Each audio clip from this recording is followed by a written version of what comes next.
Welcome back to this episode of the Iowa Beef Collective. I am your host, Patrick Wall, and we're here at the Bridgeview Center taping a number of episodes here with the Corn Belt Cow-Calf Conference. And joining me this afternoon is a local vet.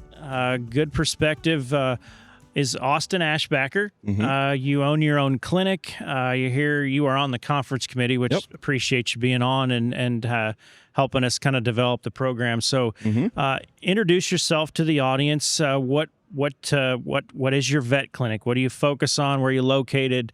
Anything you want us to know, go ahead. Yeah, absolutely. So Austin Ashbacher. I originally from Northeast Iowa, up by Decorah.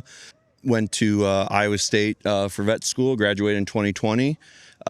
Bounced around a couple different mixed animal practices after graduation, and a little over a year ago, I founded my own practice. So we are Ashbacher Veterinary Services. I am a solo mobile veterinary practice. Operate basically out of the pickup, and so I really don't have a formal clinic or anything. Been doing that a little over a year.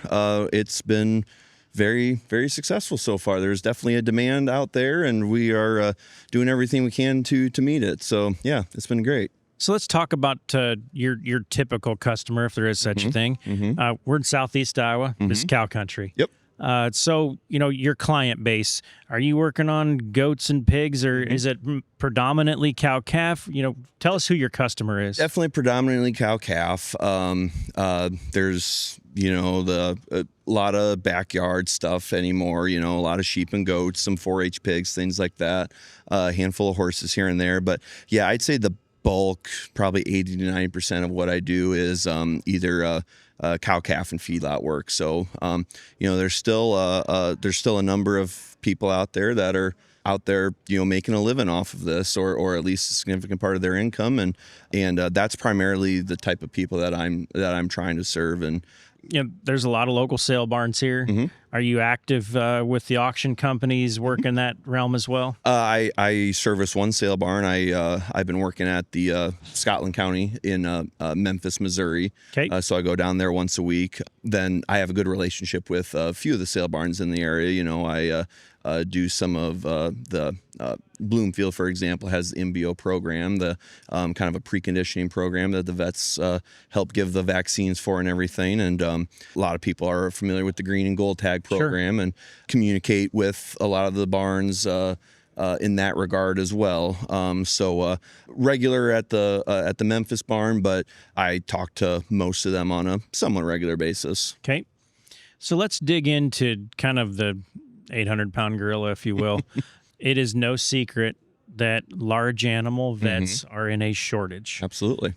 Let's talk about why. Yeah.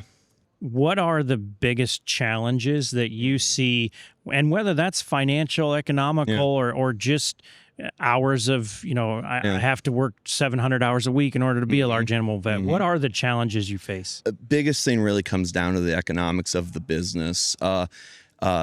It is a great career. It's a wonderful career. I'm very happy in doing what I'm doing, but it's a hard, tough way to make a living. We come out with significant amount of debt, and we're expected to pay that back, obviously. Right. Somebody can, a new graduate can go into a large city, work an exclusive small animal, and they might make double what we're making out here in the rural areas doing the large animal work. So that's a huge burden, a huge hurdle. I mean, it's you really have to love the job and love the industry to go this route. You got to do that in extension too, by the way. Yeah. No, absolutely. And like you said, I mean, it is a tough physical job. There's a lot of opportunities to, we're going to help producers with records and develop protocols, but at the same time, you have to be able to go out and put a uterus back in at 2 a.m. Right. And that's not an easy thing to do, and it takes away from family time, and it's a hard career. And I think you've touched on where we're headed next, because, I took grad classes many, many years ago. I'm not going to say how old I am, but the room was predominantly female. Yeah. That's nothing new. I would say, in your class, what was the ratio male to female? Oh, well over 80% female. Okay. And that would be consistent with probably over the last Most of the classes, 25, 30, 40, 50 years even. So you mentioned that this is a physically demanding and it's somewhat dangerous as well. Absolutely. So do you think that plays into it?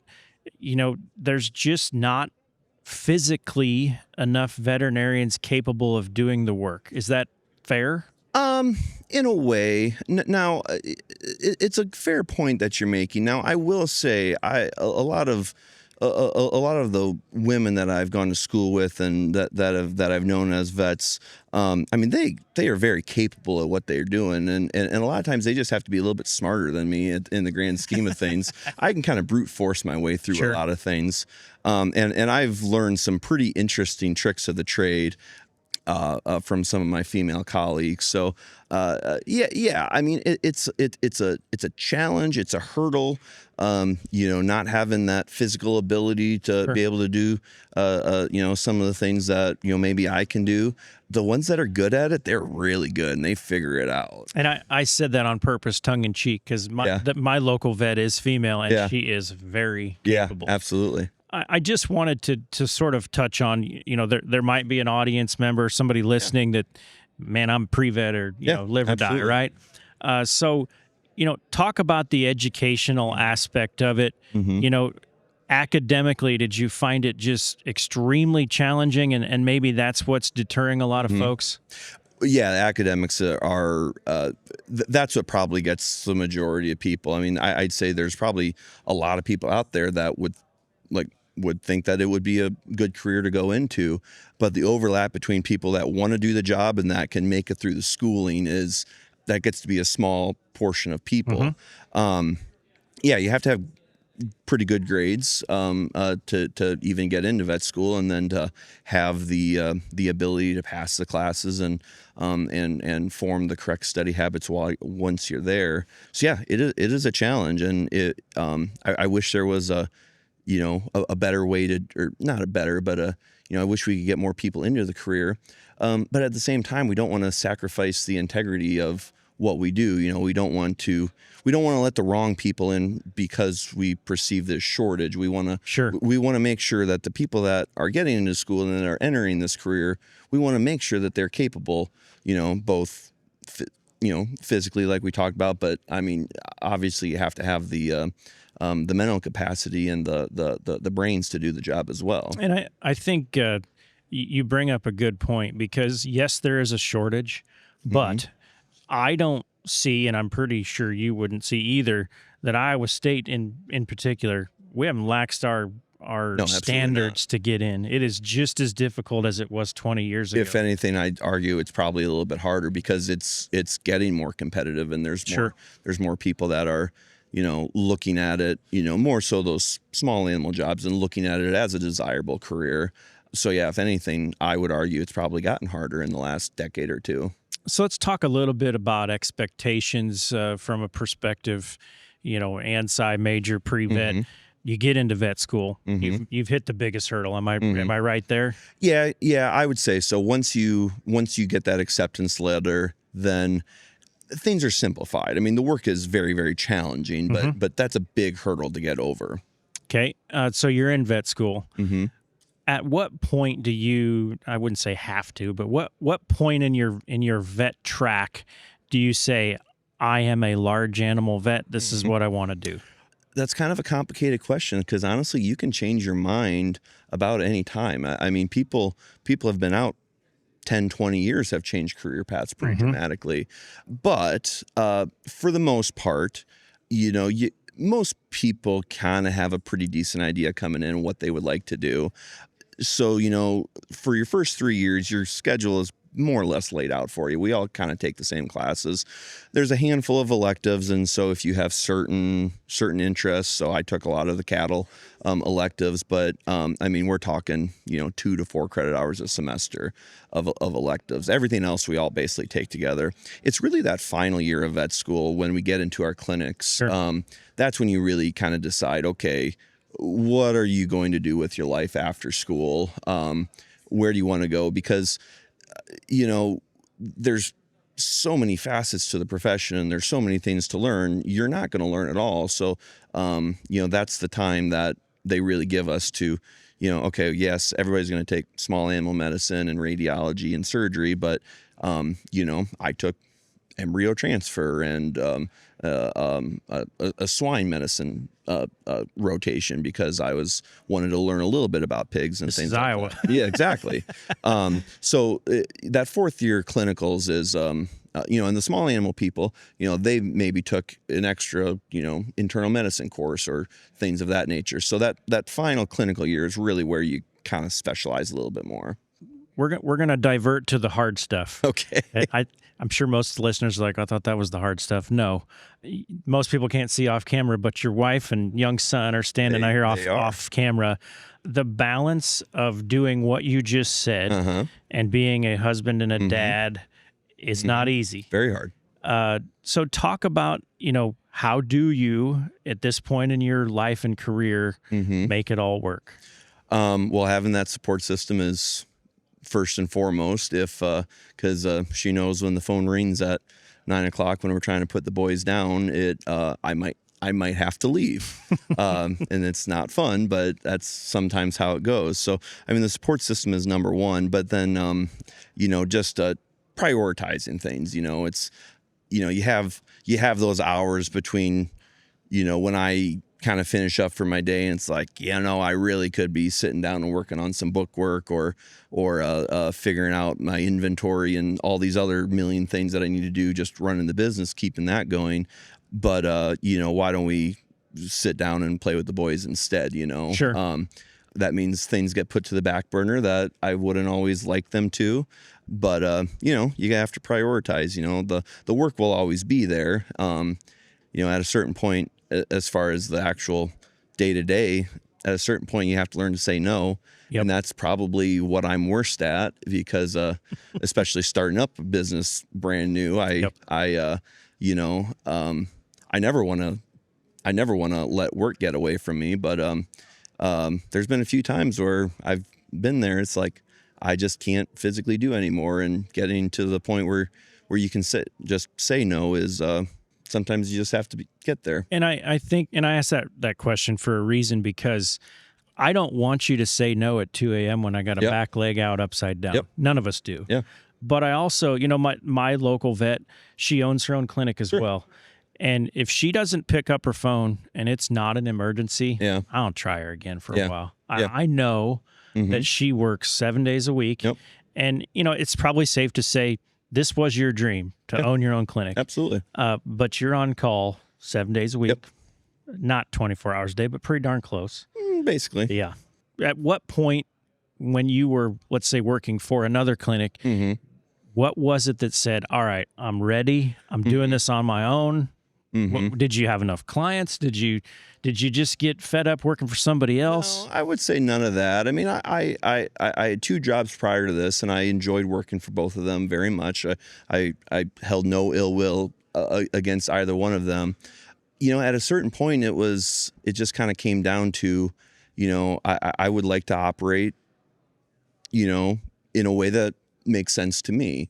And there really wasn't a whole lot of preparation that went into it. It was really jumping off of a cliff. I really had a lot of faith that it's like, this is either going to work out or it's not. And if it doesn't work out, we'll figure out what's after it. But no, I really didn't have much of a client list figured out. I kind of knew, how to put together a business plan and things of that nature. But, at the end of the day, it really came down to me wanting to be my own boss.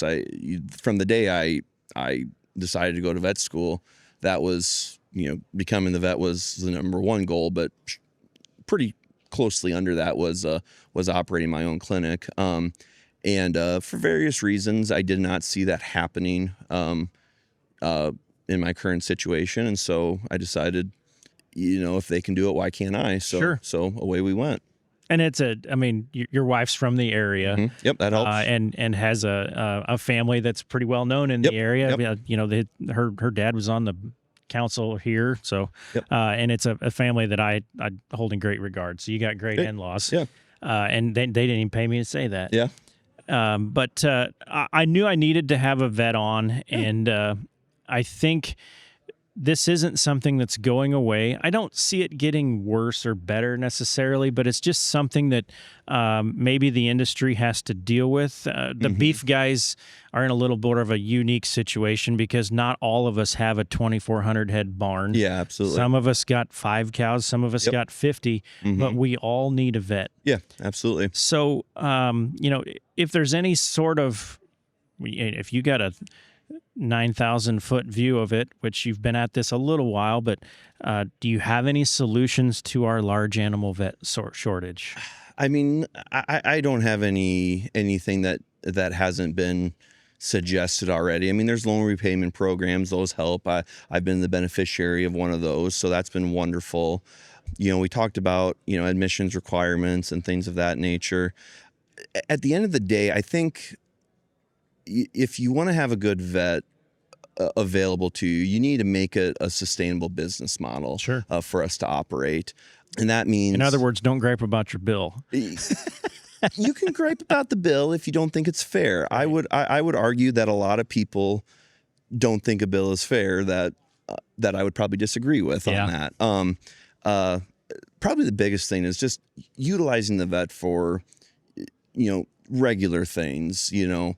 The people that call us once every 2 years for a calf to pull, we really don't like those calls because at the end of the day, that's a pretty low margin call and really inconvenient usually. Yes, exactly. If you're lucky to have a good local vet, if you can preg your cows with them, test your bulls with them, that's twice a year, and hopefully get most of your product from them, they're going to be pretty darn happy to come and help you with just about anything else. Emergency stuff. Because those are the types of things that, at the end of the day, those are the types of things that keep us in business. And so if we're not sustainable, and if using the Valley Vets of the world to get a discount on your drugs, I understand the economics of it.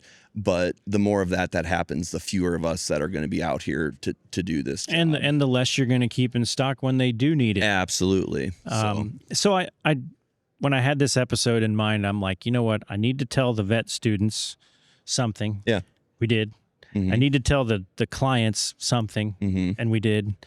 So it's been perfect. It's exactly what I needed. Hopefully the audience will gain a little perspective as to why there's a shortage of large animal vets and what your struggles are. And I wish you the best of luck in your young practice. Got a beautiful family coming along with you, but appreciate you coming on. So appreciate it. Thanks again to Austin Ashbacher, and thanks again for you joining in with us here at the Iowa Beef Collective. Find us on the socials, YouTube, Apple Podcast, and Spotify is where you'll find all these episodes. Follow us on Facebook at the Iowa Beef Center. Appreciate you joining in. This institution is an equal opportunity provider. For the full non-discrimination statement or accommodation inquiries, go to www.extension.iastate.edu/legal.